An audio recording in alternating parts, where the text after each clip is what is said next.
मला अपेक्षा आहे की राज्य निवडणूक आयोग जे आहे ते पारदर्शक पद्धतीने काम करेल. खरं तर निवडणुका या पारदर्शक पद्धतीने व्हायला पाहिजेत आणि निवडणुकीच्या माध्यमातून जे आहे ते एक शिस्तबद्धता आणि जे गुप्त मतदान आपण म्हणतो त्याची परंपरा पाळली गेली पाहिजे. पण दुर्दैवाने आपण त्या दिवशी बघितलं की एक व्हिडिओ बाहेर आला ज्याच्या माध्यमातून विधानसभेचे अध्यक्ष खरं तर ज्यावेळेला आचारसंहिता असते त्यावेळेला आपण म्हणतो की सत्ताधारी असले तरी काही असलं तरी ते सत्तेचा वापर करू शकत नाहीत. पण ज्या तऱ्हेने ते फोनवरती आदेश देत होते की मी विधानसभेचे अध्यक्ष आहे, यांची सिक्युरिटी काढून घ्या आणि तात्काळ झालं पाहिजे, अशा तऱ्हेने धमकवण्याचं काम ते करत होते. मी एक गोष्ट सांगू इच्छिते की राहुल नार्वेकरांनी जे आहे ते सातत्याने तुम्ही जर बघा त्यांच्या घरामधले जितके नातेवाईक उभे आहेत म्हणजे प्रत्येकाला त्या ठिकाणी दबाव टाकण्याचं काम केलं, प्रत्येक कॅन्डिडेटला दबाव टाकण्याचं काम केलं. आणि ज्या वेळेला मला आठवतंय की आमचा सुद्धा एक उमेदवार जो होता ज्यावेळेला तो फॉर्म भरू शकला नाही, मग आम्ही एक अपक्ष उमेदवाराला भेटायला गेलो आणि बोलायला गेलो तर त्यावेळेस त्यांनी तिथे सुद्धा त्यावेळेला आडकाठी करण्याचा प्रयत्न केला.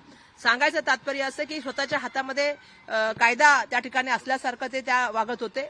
आणि मलाही अपेक्षा आहे की राज्य निवडणूक आयोग याची दखल घेईल, त्यांच्यावर कारवाई करेल. कारण जो त्या ठिकाणी एक वातावरण निर्माण झालं याच्या माध्यमातून पुन्हा एकदा प्रश्नचिन्ह निर्माण झाले. म्हणजे आम्ही नाशिकला बघितलं होतं, आम्ही हिंगोलीला बघितलं होतं मागच्या इलेक्शनमध्ये, ते आता आपण मुंबईमध्ये बघतोय. आम्ही सत्ताधारी असले म्हणून त्यांच्या हातात नाहीये ना. राज्य निवडणूक आयोग ही स्वतः एक स्वायत्त संस्था आहे, त्यांनी स्वतःहून कारवाई करायला पाहिजेत. आणि खरं तर अशा लोकांना एक मोठी त्या ठिकाणी एक समज दिली पाहिजे. अपेक्षा आहे की पोलीस त्याच्यावर कारवाई करतील. तत्काळ राजीनामा त्यांचा घ्यायला पाहिजे या सगळ्या विषयाला अनुसरून त्यांचा राजीनामा तात्काळ घेतला गेला. माझं म्हणणं काय, राजीनामा तर घेतलाच पाहिजे, पण माझं म्हणणं हे आहे त्याच्या पलीकडे जाऊन की तुम्ही ज्या वेळेला आपण आचारसंहिता आहे त्यावेळी आपण सांगताय की मी विधानसभेचा अध्यक्ष आणि तात्काळ कारवाई झाली पाहिजे आणि अधिकारी पण ऐकतात. म्हणजे असं आहे की तुम्ही ज्या वेळेला आपण म्हणतो की मतदानावरती कुठल्याही तऱ्हेचं आमिष दाखवता येत नाही, कुठल्याही तऱ्हेचा दबाव करता येत नाही, मतदान हे मुक्त पद्धतीने व्हायला पाहिजे, ही जाहिरात आपण ऐकली ना राज्य निवडणूक आयोगाची. निवडणुकीमध्ये गुप्तता पाळली गेली पाहिजे. पण आम्ही बघितलं की राज्य निवडणूक आयोगाला माझे प्रश्न आहेत. आम्ही बघितलं की एक आमदार जातो आणि तो निशाणी सांगतो, त्या निशाणीवर मतदान करा असं म्हणतो आणि त्याच्यानंतर ते संपल्यानंतर त्या महिलेला सांगल्यानंतर नारे दिले जातात, मोबाईल वापरले जातात. एक बोगस त्या ठिकाणी वोटर मिळतो, त्याला स्वतः आमदाराचा पोरगा सोडून घेऊन जातो. हे काय महाराष्ट्राने बघितलंय ना, हे काय महाराष्ट्राच्या बाहेर मी बोलत नाही, राज्याचं कुठल्या महाराष्ट्राचं बोलते. आणि हीच परिस्थिती काल मुंबईमध्ये दिसली. स्वतःच्या घरामधल्या उमेदवारांसमोर उमेदवार नाही आले पाहिजेत, ही जी भूमिका आहे ना नातेवाईकांसाठी, भावासाठी, वहिनीसाठी, ही काय परंपरा नवीन सुरू केलेली आहे. लढायची हिंमत नाही तुमच्यामध्ये, तुमचा लोकशाहीमध्ये विश्वास आहे की नाही. आणि राज्य निवडणूक आयोगाची भूमिका याच्याबद्दल काय, तुमच्याकडून आमची अपेक्षा आहे की तुम्ही त्या ठिकाणी जे आहे ते पारदर्शक पद्धतीने निर्णय घेतले पाहिजे, कारवाई व्हायला पाहिजे, त्याच क्षणी कारवाई व्हायला पाहिजे होती. अधिकाऱ्यांनी त्यांना सांगायला पाहिजे होतं आचारसंहिता आहे साहेब, मला बघू द्या, तात्काळ निर्णय घ्या. सांगणारे ते कोण आहेत? राज्याचे गृहमंत्री आहेत का? गृह खातं कोणाच्या हातात आहे? मुख्यमंत्र्यांच्या हातात आहे. तुम्ही अध्यक्ष आहात, अध्यक्षाची पॉवर वेगळी असते, तुम्ही निपक्ष असता, कुठल्या सत्तेशी तुम्ही भागीदार नसता, तुम्ही विरोधकांचा पण आवाज असता. त्यामुळे ही बरोबर भूमिका नाही असं मला वाटतं. बिनविरोध निवडीवरून सध्या जे काही विरोधकांना वातावरण निर्माण केलेलं आहे त्याच्यावर आता तुमचा पराभव समोर तुम्हाला दिसतोय आणि त्यामुळेच अशा पद्धतीचं चित्र निर्माण करताय असं मुख्यमंत्र्यांचं म्हणणं आहे. नाही, मला असं वाटतं की मुख्यमंत्र्यांनी स्वतः आत्मचिंतन करण्याची या बाबतीमध्ये आवश्यकता आहे. कारण ज्या तऱ्हेने बिनविरोध निवड व्हायला लागल्यात, जसं मी तुम्हाला सांगितलं की आता तुमच्या समोर सुधारणे मुंबईचं कुलाबा, बिनविरोध व्हावी, लोक आले कॅन्डिडेट उभे राहू नये म्हणून तुम्ही किती दबाव आणला. मी स्वतः सांगते ना, मी स्वतः बघितलेलं किती दबाव आणतायत ते. आणि पूर्ण यंत्रणेचा तुम्ही वापर चाललाय आणि अशा बिनविरोध निवडणुका व्हायला लागल्या तर लोकशाही कशी टिकणार.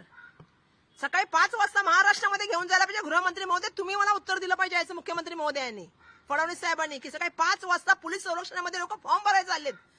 हे आपल्या महाराष्ट्र राज्याबद्दल बोलतोय आपण, पत्रकार तुम्ही पण सगळे आहात. ज्यांनी ज्यांनी फॉर्म गेलेत ना त्या आरो समोर बसून दम दिला, फॉर्म मागे घ्या. फॉर्म मागे नाही घेतला तर त्याचे दुष्परिणाम भोगावे लागतील. लोकांनी समोर बसून तिथे त्याचे व्हिडिओ आलेत. हे काय वर्षा काय कोण स्वतःच्या तोंडातलं सांगत नाही ना. कशाबद्दल तुम्ही स्वतःची शेपरण्याचं काम करता, पाठ थोपवताय. तुम्ही स्वीकारलं पाहिजे की तुम्ही काय करून टाकलं महाराष्ट्राचं. महाराष्ट्रामध्ये कधीच बूथ कॅप्चरिंग नव्हतं, महाराष्ट्रामध्ये कधी असं राजकारण नव्हतं की सकाळी 5 वाजता महिलांना जावं लागत होतं पोलीस प्रोटेक्शनमध्ये. का तर कोणाची मंत्र्याची बायको उभी होती नगराध्यक्षासाठी, कोणाचं कोण नातेवाईक उभं होतं. ही काय परंपरा नवीन सुरू केलेली आहे. मला वाटतं कोर्टाने त्या संदर्भामध्ये घेतलेलं आहे. पण मला एक अपेक्षा आहे की महाराष्ट्रातील जनतेकडून, कारण ज्या वेळेला आपण संविधान म्हणतो, ज्यावेळेला आपण कायदेमंडळ म्हणतो, ज्या वेळेला आपण राज्य निवडणूक आयोग असेल किंवा केंद्र निवडणूक आयोग असेल बद्दल बोलतो, त्या त्यांची स्वायत्ता आहे आणि स्वायत्तेप्रमाणे संस्थांनी कामं केली पाहिजे ही अपेक्षा आहे जनतेला. इलेक्शन कमिशनला या सगळ्या विषयामध्ये मनसेचे शिष्टमंडळ जाणार आहे, त्यांना आता कोर्टात जायची तयारी देखील नाही, मला वाटतं की अशा तऱ्हेने जे दबाव यंत्र चाललेलं आहे ना, जाऊन विरोधी पक्षांनी निवेदन देण्याची गरज काय? मग निवडणूक आयोग स्वतःची स्वायत्ता काय करतं का? ज्यावेळी एखादी घटना होते, कोर्ट सो मोठं त्या ठिकाणी जे आहे ते केस घेतं की नाही घेतं? निवडणूक आयोगाला स्वतः दिसत नाहीये, बघत नाहीये ते व्हिडिओ, त्यांना कळत नाहीये की जाऊन विरोधकांनी त्यांना पत्र द्यावी किंवा निवेदन करावं? मग आम्हाला जर ते काम करायचं तर मग निवडणूक आयोगाचं काम काय? निवडणूक आयोगाचं काम आहे की पारदर्शकतेने निवडणूक करणं, गुप्ततेने निवडणूक करणं आणि त्या ठिकाणी कुठल्याही दबावाला बळी न पडणं. ते काय सरकारचे काम करणारे वर्कर नाहीये, ते स्वायत्त संस्था आहेत. त्यांच्याकडून अपेक्षा की त्याने स्वायत्तेने काम करावं, संविधानाप्रमाणे काम करावं. जर ते करत नसतील, निवेदन द्यायचा काय संबंध आहे आमचा? त्यांनी स्वतःहून ऍक्शन घेतल्या पाहिजेत आणि त्यांच्या ऍक्शन दिसल्या पाहिजेत जमिनीवरती. नाहीतर एक दिवस असा दिवस येईल की लोकशाही खतम होऊन जाईल आणि त्या ठिकाणी हुकुमशाहीचं राज्य निर्माण होईल. हे हुकुमशाहीचं राज्य नाही होणार महाराष्ट्रामध्ये निर्माण. पुरोगामी आणि प्रगत महाराष्ट्रामध्ये जो छत्रपती शिवाजी महाराज, शाहू फुले आंबेडकरांचा महाराष्ट्र आपण म्हणतो, त्या महाराष्ट्रामध्ये होता कामा नये आणि ही नैतिक जबाबदारी राज्य निवडणूक आयोगाची आहे. मला दिनेश वाघमारे साहेबांना सांगायचंय की आपण हे जे चाललेलं आहे याच्यामध्ये आपण भागीदार होऊ नका. आपल्याकडून स्वायत्तेची अपेक्षा आहे, आपल्याकडून निर्णयाची अपेक्षा आहे आणि आपल्याकडून पारदर्शकतेची अपेक्षा आहे. त्यामुळे लवकरात लवकर कारवाई व्हावी असं माझं आपल्याला नम्र आव्हान आहे. ताई, मुख्यमंत्री ये कहते हैं कि इस शहर का मेयर हिंदू होगा, मराठी होगा. उनके मंत्री कहते हैं कि हम हिंदू हैं, उर्दू नहीं. ये चुनावी माहौल में इस तरीके का बयान मुख्यमंत्री देते हैं, उनके मंत्री देते हैं, क्या? नहीं, मैं तो कब से कह रही हूँ कि इलेक्शन में मैं देख रही हूँ धर्म की राजनीति लाई है, प्रांत की राजनीति लाई है, भाषा की राजनीति लाई है और अलग अलग तरह से जो है विवादों की राजनीति लाई है. मैंने शुरुआत में ही कहा कि हमें विवाद नको, विकास हवा. विवाद नको, प्रगती हवी.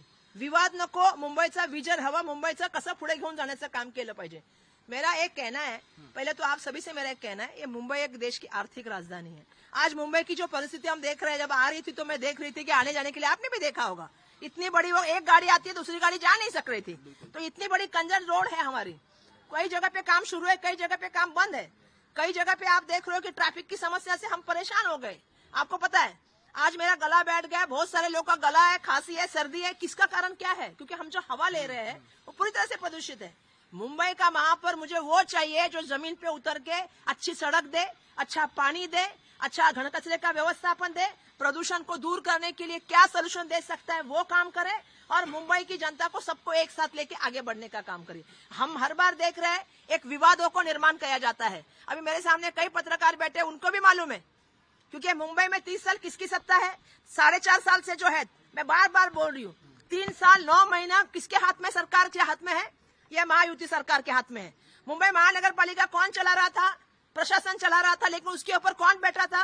भ्रष्ट महायुति कॉर्पोरेशन बैठा था. कौन चलाता था?